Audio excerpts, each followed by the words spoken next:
partie 2 de ce chapitre 1, la structure du globe terrestre. Nous étions restés sur la nature de la croûte terrestre. On avait vu que la croûte continentale est essentiellement constituée de granit, que la croûte océanique est constituée de gabbro en dessous et basalte au-dessus. Nous allons maintenant essayer de savoir comment on pourrait explorer la structure interne du globe de façon un peu plus profonde. Grand B, explorer la structure interne du globe. Donc nous verrons que on ne peut pas creuser, on a dit. On va pouvoir utiliser des ondes sismiques pour explorer le globe. Et puis qu'on va trouver que ce globe n'est pas homogène, donc des discontinuités. Si nous avions été en cours, nous aurions fait cette petite manipulation avec des pointeurs laser. Donc vous voyez que le pointeur laser, là, si on le met dans un cristallisoire avec un milieu homogène dans le cristallisoire, eh bien on va avoir des rayons laser qui vont être droits, hein, ça va être des droites. Si on met un deuxième cristallisoire à l'intérieur du premier cristallisoire avec un milieu différent, à ce moment-là, les rayons laser ils vont soit aller tout droit, ne pas être déviés pour une partie d'entre eux, et puis quand ils vont rencontrer la deuxième couche à l'intérieur, hop, il y a une partie qui va être réfractée, donc soit réfléchie, une partie est réfléchie, et une partie est réfractée, c'est-à-dire qu'elle va traverser mais en étant déviée. Et à ce moment-là, il y a deux zones de chaque côté, vous voyez, qui ne vont pas recevoir de rayons laser. C'est ce qu'on appelle les zones d'ombre. Et bien, sur le même principe, on a utilisé les ondes sismiques. Mettons qu'au niveau du pointeur laser, on a un séisme qui se crée. Si partout autour du globe, on a des stations sismiques pour récupérer les ondes sismiques, on s'aperçoit qu'il y a des zones où on ne récupère aucune onde sismique. Ce sont les zones d'ombre. Il y a des stations qui ne reçoivent rien. Ce sont des zones d'ombre. Donc, on s'est dit, on en a déduit qu'il y avait sûrement des couches concentriques de nature différente à l'intérieur du globe. Alors, voyons un petit peu ces couches différentes.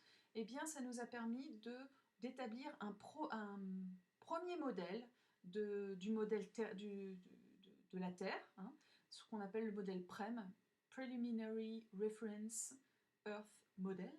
Et donc, on a la graine, qui est vraiment le centre du globe, le noyau, le manteau et la croûte. Ce qui va nous intéresser, c'est beaucoup la croûte et le manteau. Et puis, Gutenberg a trouvé une discontinuité, c'est la première qui a été trouvée, la discontinuité de Gutenberg, entre le manteau et ce qu'on a appelé le noyau, qui avait à l'intérieur de la Terre. Et puis, Madame Lehmann a trouvé une discontinuité à l'intérieur du noyau qui montre la graine. Donc, c'est très intéressant. On ne va pas beaucoup, nous, se focaliser sur le noyau externe et la graine. Hein. Mais vous voyez que sur ce graphique, on voit qu'il y a une variation de la vitesse des ondes sismiques qui traversent ces éléments. On va l'expliquer après. Donc un séisme, hein, c'est la libération brutale d'énergie quand il y a une rupture des roches en profondeur, parce qu'il y a eu des tensions et tout d'un coup ça casse et ça libère des ondes. Ça peut apparaître sur tout le globe. On peut utiliser les séismes naturels en enregistrant dans certaines stations, hein, comme on vient de le voir. On peut aussi provoquer parfois des ondes sismiques de manière à avoir des enregistrements. La vitesse de ces ondes, elle dépend du milieu traversé. Plus le milieu est rigide, plus les ondes vont vite, et plus le milieu est mou, et plus les ondes sont ralenties. Ça va nous permettre d'avoir une idée de la rigidité en fait, des couches internes du globe. Hein. Quand c'est accéléré, on sait qu'on passe dans un milieu plus rigide, et quand c'est ralenti, on sait qu'on va passer dans un milieu plus mou. Bon, alors c'est pas vraiment mou, hein, c'est reste solide, mais moins rigide. On parle de milieu ductile, D-U-C-T-I-L-E. Hein. C'est un mot très important parce que ce n'est pas liquide, c'est bien solide, mais c'est déformable. Alors, vous voyez ici, sur cette image, qu'on a des variations des vitesses des ondes sismiques, notamment dans le noyau externe, la vitesse, elle est très faible. Hein. Dans le noyau externe, eh bien, on a un milieu qui est très mou, qui est liquide, et à ce moment-là, eh ben, on a des vitesses qui s'effondrent un petit peu. Hein. Dans la graine qui est solide, on a des vitesses qui réaugmentent. Dans le manteau, vous voyez qu'on a des vitesses qui sont croissantes, donc c'est un milieu solide. Alors, sur cette diapositive, ce qui nous intéresse, c'est le petit encadré à droite, qui est encadré en rose et qui nous montre la vitesse des ondes sismiques S, en km par seconde, en fonction de la profondeur, dans deux zones différentes. En bleu-vert, on a sous les océans et en marron, on a sous les continents. Donc regardons précisément ce qui se passe sous les océans. La vitesse des ondes sismiques, elle est à peu près de 4 km par seconde en surface, elle démarre à 4. Et puis, vous voyez qu'au bout de 10 km de profondeur, elle augmente brutalement.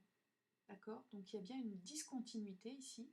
C'est ce qui marque le mot. Et puis ensuite, la vitesse des ondes est accélérée parce que le milieu est plus rigide. Et puis, on a une zone de faible vitesse qu'on appelle LVZ pour Low Velocity Zone, où on a un ralentissement des ondes sismiques parce que le milieu devient moins rigide, il devient ductile. Et ça va être une limite qui va séparer le haut, au-dessus de 100 km, 120 km, là, c'est rigide, on va l'appeler la lithosphère, et à partir de ces 120 km, on va avoir une zone plus ductile, on va l'appeler l'asténosphère. Sous les continents, même chose, on va avoir une vitesse des ondes sismiques, vous voyez qu'elle n'est pas la même d'ailleurs que dans la croûte océanique. Dans la croûte continentale, la vitesse des ondes sismiques est plus faible que dans la croûte océanique, en dessous de 4. Et puis à 30 km, on a une brutale accélération parce qu'on passe dans un autre milieu. C'est le mot, on passe dans le manteau. On passe de la croûte au manteau. Et là, on a une accélération et à 120 km à peu près de profondeur, on va se retrouver là aussi dans la LVZ, Low Velocity Zone, donc zone de ralentissement où on va avoir une zone qui est plus ductile.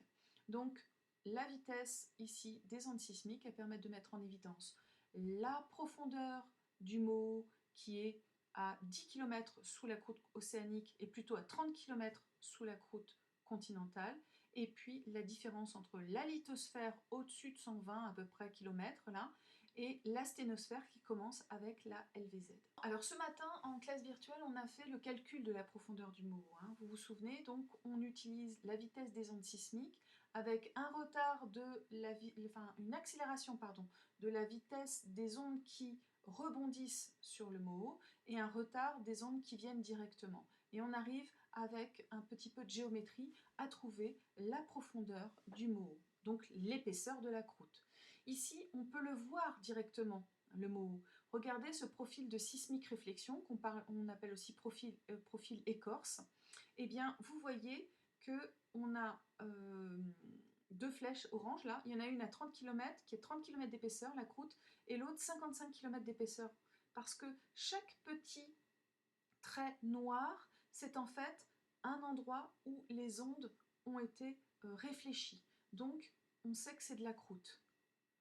Et on peut ainsi, regardez si je vous montre, on peut ainsi, avec ces profils écorces, vous voyez, retrouver les grandes unités tectoniques géologiques et retrouver où est le Moho. En l'occurrence, là, le Moho, alors je ne peux pas vous le montrer parce que je voudrais bien... Ah, c'est de l'autre côté en plus. Vous voyez, c'est la partie grise, le manteau, c'est la partie grise qui est dans le coin en bas à gauche de votre profil. Il y a une petite ligne noire où c'est marqué Moho. Donc ça, c'est le manteau. Tout le reste, c'est de la croûte. Vous voyez qu'en dessous des Alpes, la croûte est à 55 km de profondeur et elle s'approfondit encore. Donc la croûte est beaucoup plus épaisse sous les chaînes de montagne et moins épaisse ailleurs. Alors ne pas confondre le Moho qui est la limite entre croûte et manteau. La croûte continentale constituée de granit, la croûte océanique constituée de gabbro-basalte. Le manteau, lui, il est entièrement constitué d'une roche qui s'appelle la péridotite, qu'on va voir tout de suite après. On a une deuxième zone, la LVZ, qui est là, qui se place là sur votre schéma entre la couche vert foncé et la couche vert clair. Au-dessus de cette LVZ, on a une plaque qui est rigide, qui comprend la croûte et la partie du manteau qui est rigide, cassante. D'accord? Ça, c'est la lithosphère. Et en dessous la LVZ, eh bien, on a du manteau qui est plus ductile, c'est le manteau asténosphérique. Et on a l'asténosphère. Donc le mot différence entre croûte et manteau, et la LVZ qui est la limite entre la lithosphère et la sténosphère. Et ces deux entités se chevauchent, hein, puisque la lithosphère comprend de la croûte et du manteau. Donc il faut être très vigilant, bien apprendre ce schéma. Voilà la roche du manteau lithosphérique et du manteau asténosphérique. C'est la même roche, c'est la même matière. Tout le manteau est fait de la même matière qui est de la péridotite. Vous voyez que c'est une roche qui est un peu grenue, comme ça c'est des grains un peu verts, verdâtres. C'est essentiellement de l'olivine, ça a vraiment cette couleur d'olive. Et puis quand on la voit au microscope polarisant, en lumière polarisée et analysée, vous voyez que c'est très très joli à voir. C'est essentiellement des olivines là, qui sont craquelées. Il y a aussi quelques pyroxènes. Ça polarise dans des teintes très vives. C'est très joli à voir, c'est très caractéristique. Donc olivine et pyroxène qui constituent essentiellement la péridotite. Si on récapitule les minéraux que vous devez connaître, le quartz, le mica, qu'on ne trouve que dans le garnite, le feldspath plagioclase qu'on trouve dans le granit, dans le gabbro et dans le basalte, l'olivine et le pyroxène qu'on trouve dans le gabbro, dans le basalte et dans la péridotite. Donc ça vous fait 5 minéraux à savoir reconnaître pour l'année prochaine, et vous avez déjà une petite bibliothèque de roches que vous connaissez. Si on revient, la péridotite, elle constitue tout le manteau. Ça veut dire que la couche en vert foncé et la couche en vert clair, là, c'est de la péridotite. On a dit que la lithosphère, c'est rigide, la sténosphère, c'est ductile. En réalité, il y a un moment où plus on est en profondeur, plus la péridotite va devenir chaude, et c'est ce qui va la rendre ductile. À peu près à 1300 degrés, elle va devenir ductile. Et c'est cette profondeur qui se caractérise par la LVZ. Donc en fait, il faut bien comprendre que tout le manteau, c'est de la péridotite, mais que la péridotite, quand elle est froide, elle est cassante, donc on parle de lithosphère, et quand elle devient plus chaude, elle est ductile, on parle d'asténosphère.